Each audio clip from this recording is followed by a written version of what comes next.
ይሉታል። ምላሳቸውን ሴታፍ ላይ አድርገው ለአደባባይ። ይሄ ፕራይቬት እኮ ነው አይደል እንዴ? የእምነት ተቋማትም ሆኑ የእምነት አባቶች ዝምታን የመረጡት ለምንድን ነው? እርሱን ለምንድን ነው የሚፈሩት? ግን ትውልድ ከሚጠፋ ቲክቶክ 1000 ጊዜ ቢጠፋ ይሻላል። ትልልቅ ቦታ ላይ ያሉ ተምረዋል የሚባሉ ሰዎች ሁሉ መጥተው በዛ ደረጃ ሲወርዱ መመልከት በጣም የሚያስደነግጠው። በጣም ጸያፍ ነገር አሁንም ድረስ በቲክቶክ እና በዩቲዩብ የሚያስተላልፉትንስ በዝምታ ነው ወይ የሚያልፋቸው? ቅን ልጅ ነው፣ ሁሉ ነገሩ ፊት ለፊት ነው። ነገር ግን በጭብጨባ ተሸውዷል።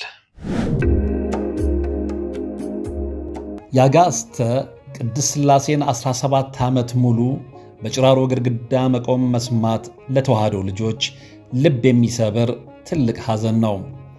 በሞቀ ቤት እየኖርን ወለሉ አፈር ግድግዳው ጭራሮ የሆነን ያጋስተ ቅድስት ሥላሴን ቤት ማሰብ ፈጽሞ የማይታሰብ ነው። እውነቱ ግን ይህ ነው። ሴቶች ነጠላቸውን፣ ወንዶች ፎጣቸውን እየጋረዱ ቅዱስ ቁርባን ሲቀበሉ ኖረዋል። የዛሬ 17 ዓመት ከጽላት ጋር የመጣ የተሰበረ ዣንጥላ የተቀደደ አልባስ ለመቀየር አቅም አንሷቸዋል፣ እጅ አጥሯቸዋል። አባቶች ይጣራሉ።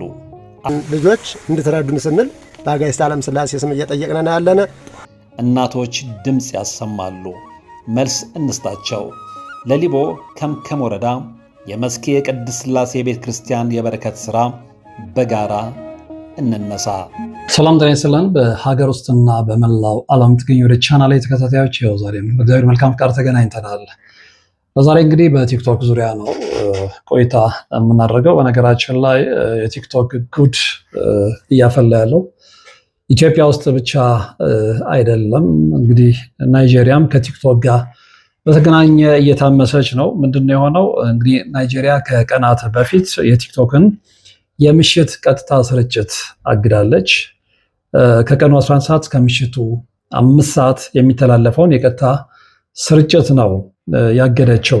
እንግዲህ የታገደበት ምክንያት ምንድነው? ሴክሹዋል ኮንቴንት ወይም ደግሞ ወሲባዊ ይዘትን በስፋት እያስተላለፈ ነው በሚል ነው።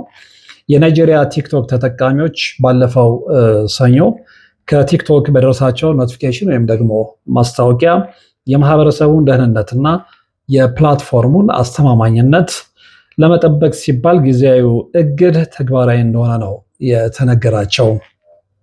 እንግዲህ እገዳው እስከ መቼ እንደሚቆይ ይፋ የሆነ ነገር የለም። በናይጄሪያ ገንዘብና ስጦታ ለማግኘት ሲባል ፈር የለቀቀ የቀጥታ ስርጭት እንደሚተላለፍ የተነገረ ሲሆን በ2025 ሁለተኛው ሩብ ዓመት ብቻ ከ2.3 ሚሊዮን በላይ የሆኑ የቀጥታ ስርጭቶች ማስጠንቀቂያ እንደተሰጣቸውና ዲሞኔታይዝ ወይም ደግሞ ከክፍያ ውጭ እንደሆኑ ካምፓኒው አስታውቋል። የሞኔታይዜሽን ሕግን ጠብቀው ባልሰሩ ከ1 ሚሊዮን በላይ ይዘት ፈጣሪዎች ወይም ደግሞ ኮንቴንት ክሬተርስ ላይም ቅጣት እንድጣልባቸው የቲክቶክ ኩባንያ ተናግሯል። በ2025 ሁለተኛው ሩብ ዓመት ብቻ በናይጄሪያ 49512 የቀጥታ ስርጭት አካውንቶች ታግደዋል። ቀላል ቁጥር አይደለም። 49512 የቲክቶክ አካውንት ቀላል ቁጥር አይደለም። እና እንግዲህ ናይጄሪያ ያለ ምክንያት ይህንን እግድ ተግባራዊ አላደረገችም። ያው በተጠቀሰው ሰዓት በተለይ ምሽት ላይ የሚተላለፉ የቀጥታ ስርጭቶች በጣም ኤሮቲክ የሆኑ በጣም ግልጽ የሆኑ ልቅ ወሲብን የሚያሳዩ የሚሰብኩ ወደዛ የሚገፋፉ ይዘቶች በመሆናቸውና ያ ደግሞ በማህበረሰቡ ላይ ከፍተኛ የሆነ ጠንቅ በማምጣቱ እንደሆነ ነው የተነገረው። ሪሊ እውነት እንነጋገር ከተባለ ይህ አይነቱ እብደት ናይጄሪያ ውስጥ ብቻ ነው ወይ? የእኛስ ሀገር እብደት በተለይ የቲክቶኩ እብደት የቱ ጋር ደርሷል የሚለውም አብሮ መታየት ያለበት ይመስለኛል። ልክ እንደ ናይጄሪያ ሁሉ ኢትዮጵያ ቴምፖራሪ ወይም ደግሞ ይሄ ጊዜያዊ የሆነ የቲክቶክ የቀጥታ ስርጭት ማዕቀብ እግድ ተግባራዊ ብታደርግ ምንድነው ሊፈጠር የሚችለው? አስባችሁታል ወይ? ሪሊ ወደ ትክክለኛው መስመር እንመለሳለን? ብዙዎች በዛ እግድ በዛ ቅጣት ይማራሉ?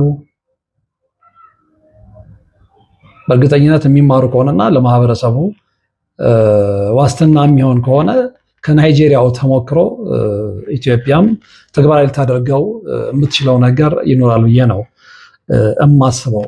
ምክንያቱም አሁን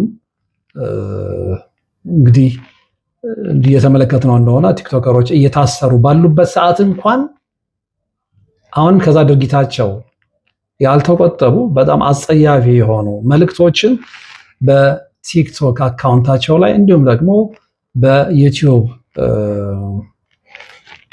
ቻናላቸው ላይ የሚያስተላልፉ ግለሰቦችን እየተመለከትን ነው። እና አንዳንድ ጊዜ እንደዚህ አይነት መልእክቶች ለምንድን ነው የሚተላለፉት? ምንድን ነው ከዛ የተፈለገው?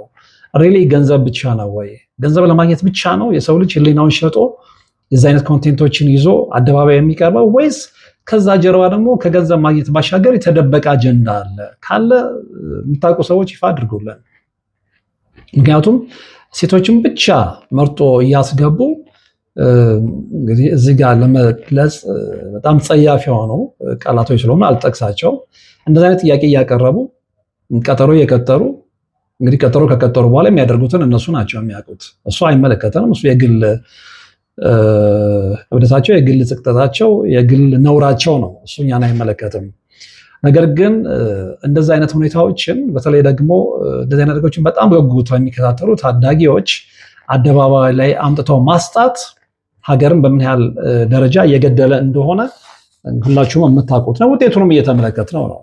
የጋራ እብደታችንን ውጤት፣ የመንጋ ባለጌዎችን እብደት ውጤቱን እየተመለከትነው ነው እና የ6 እና የ7 ዓመት ልጆች ለእርኩሰት ተግባር እየተጋለጡ እንደሆነ እየተመለከትን ነው። እንደውም አንድ ማህበራዊ ሚዲያ ላይ የተለቀቀ አንድ ፎቶ እየተመለከትኩ ነበረ እና ያንን ፎቶ የለቀቀው ግለሰብ እህቱ እንደላከችለት ገልጾ እነዛ ልጆች በወሲባዊ ይሄ ደግሞ በሰዶማዊ እርኩሰት ውስጥ እንደሆኑ እዛ ልምምድ ውስጥ እንደሆኑ በፎቶ ነው ያጋለጠው። ስለዚህ እነዚህ ልጆች ያንን ከየት አመጡት? ከሚያዩት ነገር፣ ከሚሰሙት ነገር እንዲሁም ደግሞ ስር ለስር ተደብቀው ያንን ከሚያስፋፉ ሰዎች እንደወረሱት ይታወቃል። እና አይደል ነው ምን እንደሚባል አላውቅም። እና ክሩ ተበጥሷል። እስከዛሬም ሲጮህ የነበረው ለዛ ነበር። እንግዲህ ሌላው ቀርቶ ዶክተር ስዩም አንቶኒዮ ስነ መምህር ደረጃ እንኳን በዚህ ጉዳይ ላይ መጮህ ከጀመሩ ምን ያህል ዓመታት ተቆጥረዋል። ግን ችግሩ ከመቀረፍ ይልቅ እየባሰ ነው የመጣው። እብደቱን እየተመለከትነው ነው። ውጤቱን እየተመለከትነው ነው። ሁሌ ግንዛቤ ይሰጣል፣ ሁሌ ሰዎች ይቃወማሉ። ነገር ግን እንኳን ሊቀረፍ እንኳን ሊቀንስ ይቅርና የበለጠ እየጨመረ ነው የመጣው። የሰሞኑን ጩኸት እየሰማችሁት ነው። እንግዲህ በእነዚህ ዓመታት ውስጥ ግን ምን ያህል ወንዶች በወንዶች ተደፍረዋል? ምን ያህል ሴቶች በሴቶች ተደፍረዋል? ምን ያህል ህፃናት በማያውቁት እርኩሳዊ ድርጊት ተበክለዋል የሚለውን ነገር ስንመለከት በጣም ሾክ የሚያደርግ ዳታ ላይ ነው የምንደርሰው። ብዙዎች ይሄ ጉዳይ ግድ የሰጣቸው አይመስሉም። ኮሬ የዘለለ ነገር እየተመለከትን አይደለም። ከአንድ ሰሞን የሚዲያ ጫጫታ የዘለለ ነገር እየተመለከትን አይደለም። በጣም የሚያሳዝነው ግን በእንደዚህ አይነት ሁኔታ ላይ በእንደዚህ አይነት አጀንዳ ላይ ሰው ተቃውሞውን ሲገልጽ ያለውን ስሜት ሲያንጸባርቅ የእምነት ተቋማትም ሆኑ የእምነት አባቶች ዝምታን የመረጡት ለምንድን ነው? እርሱን ለምንድን ነው የሚፈሩት? እንደውም በግንባር ቀደምትነት ይሄንን ነገር ሊያስተምሩ ይሄንን ነገር ሊያወግዙ የሚገባው እነሱ ሆነው ሳለ እኔ እንግዲህ እስከማውቀው ድረስ አንድም የእምነት አባት አንድም የእምነት ተቋም ይሄንን ጉዳይ አስመልክቶ ሲያወግዝ ወይም ደግሞ መግለጫ ሲያወጣ አልተመለከትንም። እና ለምንድን ነው? ይሄ የአንድና የሁለት ሰው ጉዳይ አይደለም። ይሄ የአንድና የሁለት ዩቲዩበር፣ የአንድና የሁለት ጋዜጠኛ፣ የአንድና የሁለት ቲክቶከር ጉዳይ አይደለም። ግን ይሄን ተቃውሞ የሚሰሩ የቲክቶክ ፕላትፎርም ላይ ዩቲዩብ ፕላትፎርም ላይ ያሉ ሰዎች እንዲሁም ደግሞ ሌላውን ፕሪንቲንግም ሜንስትሪም ሚዲያው ላይ ሜንስትሪሙን ተውት። አንደኛ እንግዲህ ፖሊሲውም ስለማይፈቅድለት ሊሆን ይችላል። ነገር ግን ግል ሚዲያዎች ላይ ስንመጣ ሁሉም ሚዲያዎች በጋራ መጮህ ሲገባቸው በዚህ ጉዳይ ላይ እየሰሩ ያሉት የተወሰኑት ናቸው። እንደውም አንዳንዶች በዚህ ጉዳይ ላይ በፍጹም ሚዲያው መጮህ የለበትም፣ ማራገብ የለበትም፣ ይህንን ጉዳይ በሚዲያ ላይ አምጥቶ መናገር ማውራት የበለጠ ጉዳዩን ማስፋፋት ነው የሚል አቋም እንዳላቸው በግልጽ ተናግረዋል። ሪሊ ነው ወይ? ስለዚህ ዝም ማለቱ ነው ወይ የሚሻለው? ግንዛቤ መፍጠሩ ኃጢአቱ ምን ላይ ነው? በዚህ ጉዳይ ላይ ተናግሮ መንግስት እርምጃ ይውሰድ ማለቱ ችግሩ ምን ላይ ነው? እንግዲህ የእነሱ መቃወሚያና መከራከሪያ ሀሳብ ምንድን ነው? ይህንን ጉዳይ ሚዲያ ላይ ከማጮህ ይልቅ መረጃ ያላቸው የሚዲያ ሰዎችም ቢሆኑ ጉዳዩን ለፖሊስ ሰጥቶ አርፈው ይቀመጡ፣ አፋቸውን ይዝጉ ነው።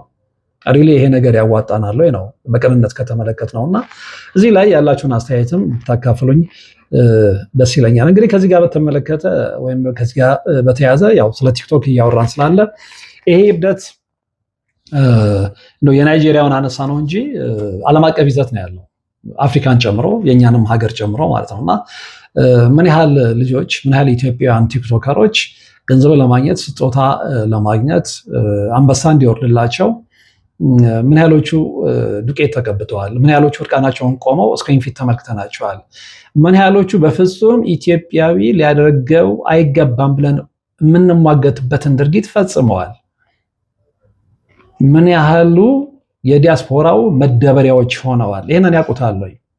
እነሱ የሚያስቡት እነሱ ታርጌታቸው ገንዘቡ ብቻ ነው። ከዛ ጀርባ ያለው ማህበራዊ ቀውስ፣ ከዛ ጀርባ ያለው ሲያድጉ እነሱ ላይ የሚደርሰው ስነልቦናዊ ተጽዕኖ ጫና አልታያቸውም። ዕለታዊ ገንዘባቸው ነው። ከዛ በኋላ ከጓደኞቻቸው ጋር ተፎካክረው አንደኛው ID6 ከነዳ ያኛው የተሻለ መኪና፣ እሱ ብቻ ነው የሚታያቸው። ከመኪናው ጀርባ ከገንዘቡ ጀርባ ከሚለብሱት ውድ ልብስ ጀርባ ግን ያለው ጥቁር ገጽታ አልታያቸውም። እና እሱ ነው ዋጋ እያስከፈለን ያለው። በገንዘብ ያበዱ የውጭ ሀገር ኢትዮጵያውያን፣ በውጭ ሀገር የሚኖሩ ኢትዮጵያውያን ለዚህ እርኩሰት ተባባሪዎች ናቸው። ገሌ ያው ጌም ላይ በቃ የምታውቁትን ነገር ነው የምነግራችሁ። እሱ ግን ዋጋ እያስከፈለን ነው። ስለዚህ እንደዚህ አይነቱን እብደትን ለማቆም የናይጄሪያ ወኔ ሊያስፈልገናል፣ የናይጄሪያ እርምጃ ያስፈልገናል። ምክንያቱም አሁን እንኳን ፌዴራል ፖሊስ ከማህበረሰቡ ያፈነገጠ ድርጊት እየፈጸሙ ነው ያላቸውን ቲክቶከሮች አስሮ ባለበት ሰዓት እንኳን ከዛ ኮንቴንት ያልወጡ አሉ። በጣም አጸያፊ የሆነ ለተመለከተው በጣም የሚቀፍ ኮንቴንት የሚሰሩ ሰዎችን አይተናል። ምላሳቸውን ሴት አፍ ላይ አድርገው ለአደባባይ። ይሄ ፕራይቬት እኮ ነው አይደል እንዴ? ጫካ ውስጥ ገብቶ የግል ክፍል ውስጥ ሆኖ ማንም ሳያየው እሱ የራሱ ነገር ህሊናው ከፈቀደለት። ነገር ግን ይሄንን ነውር አደባባይ መግለጽ፣ ይሄንን ነውር አደባባይ ማሳየት ምን የሚሉት መጃጃል ነው? ምክንያቱም የሚመለከተው አዋቂ ሰው ብቻ አይደለም፣ ህፃናቶችም ይመለከታሉ። ዛሬ በየቤቱ እያንዳንዱ ህፃን ከቤተሰቡ ቀምቶም ይሁን አስገድዶ የሚቀበለው ስልክ አለው። ብዙ ወላጆች ደግሞ ለልጆች ስልክ መስጠትን እንደ ስልጣኔ ይቆጥሩታል። ስለዚህ ልጆች ምን አይነት ኮንቴንት ነው መርጠው? ዛሬ ኮንቴንት አይመርጡም ልጆች። ምን አይነት ህፃናት ናቸው የህፃናትን ኮንቴንት የሚመለከቱት? አይዳውት እጠራጠራለሁ። ብዙዎች ቲክቶክ ላይ ነው የሚጣሉት። ስለዚህ ቲክቶክ ደግሞ ፊልተር የምታደርጉበት ፕላትፎርም አይደለም። ስክሮል በምታደርጉበት ሰዓት ላይ ምን አይነት ቪዲዮ ሊመጣላችሁ እንደሚችል እንኳን መገመት አትችሉም። ስለዚህ ይሄ በሆነበት ፊልተር የማይደረግ ቪዲዮ እየተለቀቀ ባለበት ሁኔታ ህፃናቶች አንድ ህሊናው የነበዘ ሰው ምላሱን አውጥቶ ሴት ልጅ አፍ ውስጥ ከቶ ሲመለከቱ ምንድን ነው ፊልም የሚያደርጉት? በዚህ ደረጃ ለምንድን ነው የወረድነው? በዚህ ደረጃ ለምንድን ነው የዘቀጥነው? ስለዚህ ሌላ ኮንቴንት ፈጥሮ መስራት አይቻልም ወይ? ብዙ ኢንተርቴይንመንት ዘርፎች አሉ አይደለ? ሰውን እያዝናኑ እኮ ገንዘብ ማግኘት ይቻላል እንጂ በዚህ ደረጃ ወርዶ የሚበላስ ገንዘብ። ቴዎድሮስ ካሳሁን አንድ ዘፈን አለው። ምንድነው? አንገት ምን ከሚል ባይበላስ ቢቀር ምናምን። በትክክል ህሊናን ሸጦ ከሚገኝ ገንዘብ ምንም ነገር ቢቀር ነው የሚሻለው። ሊያውም ትውልድን ገድሎ ህፃናትን በክሎ ማህበራዊ ሚዲያ ላይ የተመለከትናቸው 6 እና 7 ዓመት ወንዶች ምንድነው ሰዶማዊ እርኩሰት ሲፈጽሙ ተመልክተናል። እነዚህ ልጆች ከየት ነው ያመጡት? ከየት ነው የተማሩት? ያንን ልምምድ ከየት ነው ያዩት? እኛ ያልሰጠናቸውን ከየትም ሊያመጡት አይችሉም። ይሄ ደግሞ አንደኛው ሰይጣንነትን ማስፋፊያ መንገድ ፈር የለቀቀ የቲክቶክ ስርጭት ነው እና ናይጄሪያዎች ብራቮ ሊባሉ ይገባል። ሌሎችም አፍሪካዊ ሀገሮች ይህንን መንገድ ነው መከተል ያለባቸው። ኮምፕሊት መዘጋት ካለበት መዘጋት አለበት። ኮንቴንቱ ካልተስተካከለ ትውልድን የሚያደርግ ትውልዱን ወደ ተሻለ ነገር የሚያመጣ ካልሆነ በስተቀር ኮምፕሊትሊ መዘጋት አለበት። እንደውም ናይጄሪያዎች ቴምፖራሪ ነው በጊዜያዊነት ነው የዘጉት። መቼ ይከፈታል የሚለው ነገር ይፋዊ መግለጫ አልተሰጠበትም። ኢትዮጵያ ውስጥ ያለው ግን በዚህ መንገድ የሚቀጥል ከሆነ እርኩሰቱ የሚቀጥል ከሆነ ሙሉ በሙሉ ነው መዘጋት ያለበት። ይሄ እኔ የግል አስተያየቴ ነው። በተለይ ተነስቶ ብዙዎች ሊቃወሙ እንደሚችሉ አውቃለሁ። ግን ትውልድ ከሚጠፋ ቲክቶክ 1000 ጊዜ ቢጠፋ ይሻላል። በዚህ እድሜ ብዙ ነገር ማሰላሰል በሚቻልበት እድሜ አምጥቶ ያም ደግሞ እኔ ያንዳንዶቹ በተለይ ተምረናል የሚሉ ሰዎች እኔ ምን ተምረው ከዩኒቨርሲቲ እንደሚመረቁ አላውቅም። በተለይ አንድ ቻናል ላይ የምመለከተው እንትን ኢቭን ትልልቅ ቦታ ላይ ያሉ ተምረዋል የሚባሉ ሰዎች ሁሉ መጥተው በዛ ደረጃ ሲወርዱ መመልከት በጣም የሚያስደነግጠው። እነሱ ሲወረዱ ስለዚህ ልጆቹ መንገድ ቢስቱ እንዴት ልንፈርድባቸው እንችላለን? እኔ አንድ ቻናል ላይ እንዴት ዶክተር ተመልክቻለሁ፣ በፍጹም የማይመጥናት ቻናል ላይ ምንድነው 7 ዓመት ስታጠና የነበረው ያለ ክብሯም ለሙያዋም አይመጥንም። ሮል ሞዴል መሆን የሚችሉ ሰዎች በዚህ ደረጃ ግን የማይመጥናቸው ቦታ ላይ ሲመጡ ሌላው ምንድነው አይቶ የሚማረው? እና እዚህ ላይ እባካችሁ ከእብደታችን እስኪ ሰከንድ ብለን ዙሪያችንን እንመልከት። ምን እየሰራን ነው ብለን ራሳችንን እንጠይቅ። ትውልዱን ከምንገለው በቃ መጥፋታችን እዚህ ጋር ይበቃል። ጠፍተናል በሚበቃል ልክ ማለት ነው። ከዚህ በላይ ደግሞ አንጥፋ። ከዚህ በላይ አንጥፋ። ግዴታ የንፍር ውሃ እንደ ሰደምና ገሞራ ጊዜ መጥቶ እንዲወርድብን ነው ወይ የምንፈልገው? አትጠራጠሩ። በዚሁ የምንቀጥል ከሆነ የማይቀር ነው። ምክንያቱም የኛ ኃጢአት ከዛ በላይ እየሆነ ስለሆነ ማለት ነውና ወደ አዶናይ ጉዳይ ስንመለስ እንግዲህ የአዶናይ እናት ልጄ ጥፋተኛ አይደለም፣ ስለዚህ እባካችሁ ልቀቁልኝ ሲሉ በእንባ ተማጽነው ጠይቀዋል። የኢትዮጵያ ፌዴራል ፖሊስ ደግሞ አዶናይ ብርሃነ ኃይለ ሚካኤል የተባለ ተጠርጣሪ ቲክቶከርን በቁጥጥር ስር አውሎ ምርመራ እያጣራ መሆኑን ነው የገለጸው። እንግዲህ ሐሙስ ህዳር 1 2018 ዓ.ም አዶናይ በቁጥጥር ስር ከመዋሉ አስቀድሞ ማክሰኞ ህዳር 30 2018 ዓ.ም የፌዴራል ፖሊስ በቲክቶክ የሽልማት ስነስርዓት ላይ ከኢትዮጵያ ሕዝብ ባህልና ስነ ምግባር ያፈነገጠ ሰውነትን የሚያጋልጥ ልብስ በአደባባይ ለብሰው የታዩ ያላቸውን ተጠርጣሪዎችና ግብረ አበሮቻቸውን ማሰሩን አስታውቀው እንደነበር የምናስታውሰው ነው። አዶናይ እንግዲህ በቁጥጥር ስር ማክሰኞ ዕለት ከኋላ 5 ተጠርጣሪዎች የወንጀል ጉዳይ ጋር በተያያዘ በቁጥጥር ስር መዋሉንም ፖሊስ ገልጿል። ከፍተኛ ተከታይ ያላቸውና ታዋቂ የሆኑ ቲክቶከሮች መያዛቸው በማህበራዊ ሚዲያ ላይ ከፍተኛ መነጋገሪያ ሆኖ አሁንም ድረስ እንደዘለቀ ነው። እንግዲህ አዶናይ እንደሚታወቀው ብዙዎቻቸውም እንደምታውቁ 3.9 ሚሊዮን ተከታዮች አሉት። ከዛ ውጭ እንግዲህ በቲክቶክ ስሟ ኢቫን ወይም ደግሞ በትክክለኛ ስሟ ወንጌል 700,000 ገደማ ተከታዮች አሏት። ጃኒ ወይም ደግሞ ዮሐንስ ደግሞ 434,000 ገደማ ተከታዮች እንዳሏቸውና እነዚህ ልጆች በጣም ተጽዕኖ ፈጣሪዎች እንደሆኑ ይታወቃል። እንግዲህ ፖሊስ ከኢትዮጵያ ሕዝብ ባህልና መልካም ስነ ምግባር በተቃራኒ የሆነ አለባበስ ለብሰው ታይተዋል ያላቸው ወንጌላዊት ገብረ እንድሪያስ፣ ዮሐንስ መኮንንና ግብረ አበሮቻቸው ናቸው የተባሉት በረከ ጸጋዬ፣ መቅደም ደረጀ፣ ግሩም ገዛይ በቁጥጥር ስር መዋላቸው የተገለጸው ባለፈው ማክሰኞ እንደሆነ እናስታውሳለን። አሁን እንግዲህ ፖሊስ እንደዚህ አይነት እርምጃ መጀመሩ ጥሩ ነው። ከመንገድ የወጡ ልጆችን ወደ መንገድ እንዲመለሱ ማስተማሪያ ይሆናል። ነገር ግን ከአለባበስ በዘለለ በጣም ጸያፍ ነገር አሁንም ድረስ በቲክቶክ እና በዩቲዩብ የሚያስተላልፉትንስ በዝምታ ነው ወይ የሚያልፋቸው ነው ወይስ እነሱም ጊዜያቸውን እየጠበቁ ነው? በዚህ ጉዳይ ላይ ፖሊስ በደንብ ሊሰራ ይገባል ብለን እናስባለን። አሁንም ቃርቃር የሚሉ ኮንቴንቶችን እየተመለከትን ስለሆነ በፍጹም የማይመጥኑ ለማንም እነዛ ሰዎችም ምን ብለው እንደዚህ አይነት ኮንቴንቶችን ይዘው እንደሚቀርቡ እንግዲህ እነሱና ያን መንገድ የመራቸው ሰይጣን ብቻ ናቸው የሚያውቁት። ስለዚህ እነዛም ላይ ፖሊስ ትኩረት አድርጎ ባለባበስ ብቻ አይደለም በሚሰሩት ኮንቴንትም እነዛን ሰዎች ሊጠይቃቸው ይገባል። እንግዲህ ፖሊስ ረቡዕ ዕለት የአዶናይን በቁጥጥር ስር መዋል በገለጸበት የፌስቡክ ልጥፉ ላይ እውቅናና ገንዘብ ለማግኘት ብቻ በማሰብ ሚዲያዎችን ኃላፊነት በጎደለው መንገድ የሚጠቀሙ ያላቸው ወጣቶች ላይ እርምጃ መውሰዱን እንደሚቀጥል ነው ያስታወቀው። ብራቮ ማለት ነው የምንፈልገው፣ ይቀጥል። በተለይ ወጣቱ ትውልድ በመልካም ስነ ምግባር ተቀርጾ ሀገርን የሚጠቅሙ ተግባራትን እንዲያከናውንና በተቃራኒው በትውልዱ ላይ ርካሽ ባህልን ለመጫን የሚደረገውን ተግባር ለመከላከል ፖሊስ ስራውን እንደሚቀጥል ነው የገለጸው። ኮርስ ምንም የሚያነጋግርም ነገር አይደለም። ከጠፋን ቆይተናል። በነገራችን ላይ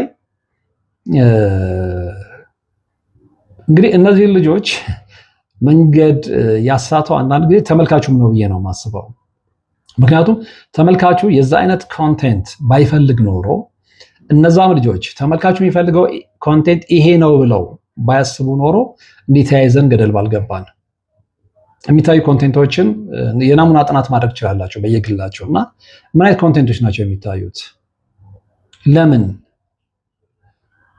ኮንቴንት ክሬተሮችም ያንን ሳይኮ ስለሚያውቁት፣ የህዝቡን ፍላጎት ስለሚያውቁት፣ ህዝቡ ምን እንደሚፈልግ ስለሚያውቁት በዛ ጎዳና ነው የፈሰሱለት፣ በዛ ቦይ ላይ ነው የፈሰሱለት እና ማህበረሰቡ ምንድን ነው የሚፈልገው? ከነዛ አይነት ኮንቴንቶች ምንድን ነው የሚጠቀመው? አሁን አንዳንዶች የሌለ መከራከሪያ ሲያቀርቡ ሰማለሁ። አብዛኛው ሰው በጣም ዲፕረስድ ነው በኑሮ ውድነቱ፣ በብዙ ነገሩ፣ አሁን ባለው ነባራዊ እውነታ እና ዲፕረስድ የሆነ ሰው በነዛ አይነት ኮንቴንት ነው መጥፋት ያለበት። ሌላ አማራጭ የለም እንዴ? ሰው ዲፕረስድ ሲሆን እኔ ካለኝ ተሞክሮ የማውቀው ድሮ የሚያዝናኑ መጽሐፎችን ያነባል። አእምሮውን እንደገና የሚመልሱ መጽሐፎችን ያነባል። ስፒሪቹዋል የሆኑ ነገሮች ላይ ትኩረት ያደርጋል። መዝሙሮችን ይሰማል። ወጣ ብሎ ጭር ያለ ቦታ ላይ ሄዶ በተመስጦ ከራሱ ጋር ይነጋገራል። ያንን የምናውቀው እንጂ ጭልጥ ያለ ኤሮቲክ የሆኑ ነገሮችን እያየ ከገባበት ድብርት ይወጣል የሚል ጭፍን አስተያየት፣ ጭፍን አመለካከት ውሃ ያነሳም እና ይሄ ምክንያት ሊሆን አይችልም። ስለዚህ በምን ይደበር? የድሮ ሰው በምን ነበር የሚደበረው?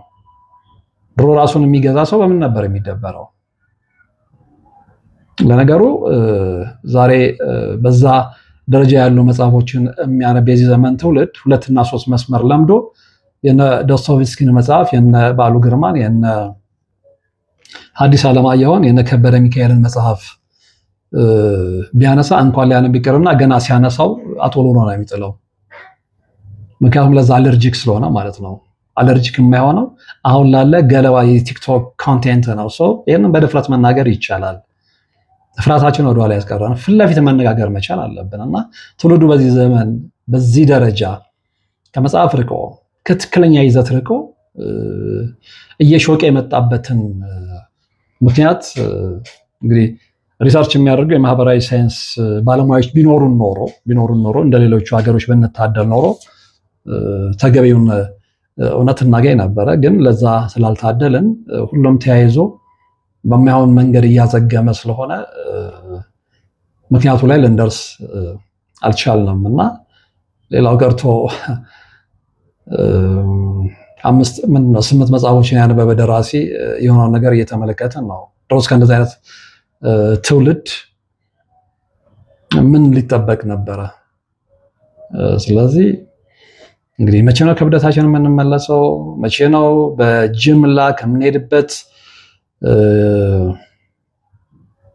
የብደት መንገድ የምንመለሰው? አላቅም።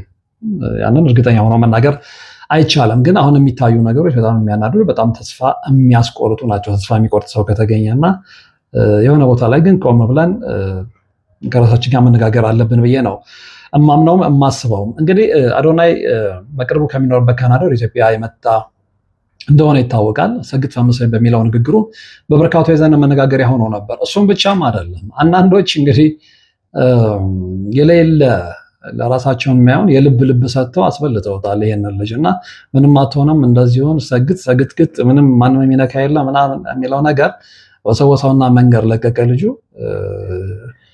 እውነት ለመናገር ያው አላውቂነት ይታይበታል እንጂ አዶናይ ላይ ቅን ልጅ ነው። ይህንን መደበቅ አይቻልም። ቅን ልጅ ነው። ሁሉ ነገሩ ፊት ለፊት ነው። ነገር ግን በጭብጨባ ተሸውዷል። የኛ ህዝብ ደግሞ አጨብጭቦ ነው ገደል የሚከትህ ካላወቅበት። የደገፈ ይመስላል፣ አብሮ ይጮሃል፣ ምን ያምናል። ልክ ጊዜ የከዳ ጊዜ ግን አጠገባ አንድ ሰው አታገኝም። ስለዚህ ይሄ ቅንነቱን ጎድቶታል ብዬ ነው የማስበው። አጃቢው ሲበዛ፣ የሚያጨበጭብለት ሲበዛ፣ ሁሉም ምናምን ሲል እውነት መሰለውና አንዳንዶችም ደግሞ በድንቁርናቸው ልክ መንገድ አስተውት ነው የማይሆን ነገር ውስጥ የከተቱትና ይሄ ልጅ ቅን ነው፣ ይሄ ልጅ የዋህ ነው። ነገር ግን የተከተለው መንገድ ትክክል አይደለም። አንዳንዶች እንደዚህ አስተያየት ደስ ባይላቸውም ማለት ነውና የሆነ የውሸት ሽንገላ ኢትዮጵያ ውስጥ የተለመደ ሆኗል። ሰው ካጠፋ ጠፋ በሉት፣ ምን ጊዜም ብትወዱትም ማለት ነው። ግን ወደናዋል እያላችሁ በአንደበት እየሸነገላችሁ ሰዎችን ገደል የምትከቱ ሰዎች ትክክል አይደላችሁም። በሰው ቅንነት በሰው የዋህነት ውስጥ ገብታችሁ ሆይ ሆይ በል በል ብላችሁ ማለት ነው። እና ብዙ ጊዜ የዋህ ሰዎች የሚጠቁት ለዛ ነው። ሰው ይሄ የዋህነት ያለው ልጅ እንግዲህ በግፊት ነው መንገድ ይሳት ነው ብዬ ነው እኔ እማም ነው። እና ከዚህ ጋር በተያያዘ እንግዲህ አዶናይ በቁጥጥር ስር ከዋለ በኋላ እናት እያለቀሱ ለቢቢሲ ትግረኛ ልጅ ያጠፋው ነገር የለም፣ ያሰረው መንግስት ሁኔታውን አጣርቶ እንደሚለቀው አምናለው ሲሉ ተደምጠዋል። ከዛ ጋር ያይዘው ምንድን ነው ያሉት? እንግዲህ የራሱ ምቹ ህይወት ትቶ 100 ሰዎችን የሚያግዝ እኔንም የሚያበረታታኝ ልጄ ነው ሲሉ ነው ያከሉበት። እንግዲህ ከዚህ በተጨማሪ ያው እንደሚታወቀው ኢትዮጵያ አየር ኃይል ባልደረቦችም ጋር ሄዶ ያው ሰግጥ ፈምስ በሚለው ንግግሩ አወዛጋቢ ሆኖ እንደነበረ የምናስታውሰው ነው። ከዚህ በኋላ ቀጣይ ሁኔታ ምን ይመስላል የሚለውን በጋራ አብረን የምንመለከተው ነው የሚሆነው። ነገር ግን አሁን የእብደቱ የቲክቶክ ዓለም መቀበጃጀር የሆነ ቦታ ላይ ሊቆም ስለሚገባ ፖሊስ በጀመረው እርምጃ መቀጠል አለበት የሚል አቋም አለን እንደ ዝግጅት ክፍል ማለት ነው። በዚህ ላይ ያላችሁን አስተያየት ብታደርሱን ለጋራ ጥቅም ነውና ደስ ይለኛል። በሀሳብ መስጫው ሳጥን ውስጥ ሀሳባችሁን አስቀምጡልኝ። ለዛሬ ወደ እናንተ ያደረስኩት የተከታተላችሁትን መረጃ ነበረ። በቀጣይ በሌላ መረጃ እንገናኛለን። እስከዛው ግን በያላችሁበት ሰላም። የአጋዕዝተ ቅድስት ሥላሴን 17 ዓመት ሙሉ በጭራሮ ግድግዳ መቆም መስማት ለተዋህዶ ልጆች ልብ የሚሰብር ትልቅ ሐዘን ነው። በሞቀ ቤት እየኖርን ወለሉ አፈር ግድግዳው ጭራሮ የሆነን የአጋዕዝተ ቅድስት ሥላሴን ቤት ማሰብ ፈጽሞ የማይታሰብ ነው። እውነቱ ግን ይህ ነው። ሴቶች ነጠላቸውን፣ ወንዶች ፎጣቸውን እየጋረዱ ቅዱስ ቁርባን ሲቀበሉ ኖረዋል። የዛሬ 17 ዓመት ከጽላት ጋር የመጣ የተሰበረ ዣንጥላ የተቀደደ አልባስ ለመቀየር አቅም አንሷቸዋል፣ እጅ አጥሯቸዋል። አባቶች ይጣራሉ። ልጆች እንድትረዱን ስንል በአጋዕዝተ ዓለም ሥላሴ ስም እየጠየቅን ያለነ። እናቶች ድምፅ ያሰማሉ። መልስ እንስጣቸው። ለሊቦ ከምከም ወረዳ የመስኬ የቅድስት ሥላሴ ቤተ ክርስቲያን የበረከት ሥራ በጋራ እንነሳ።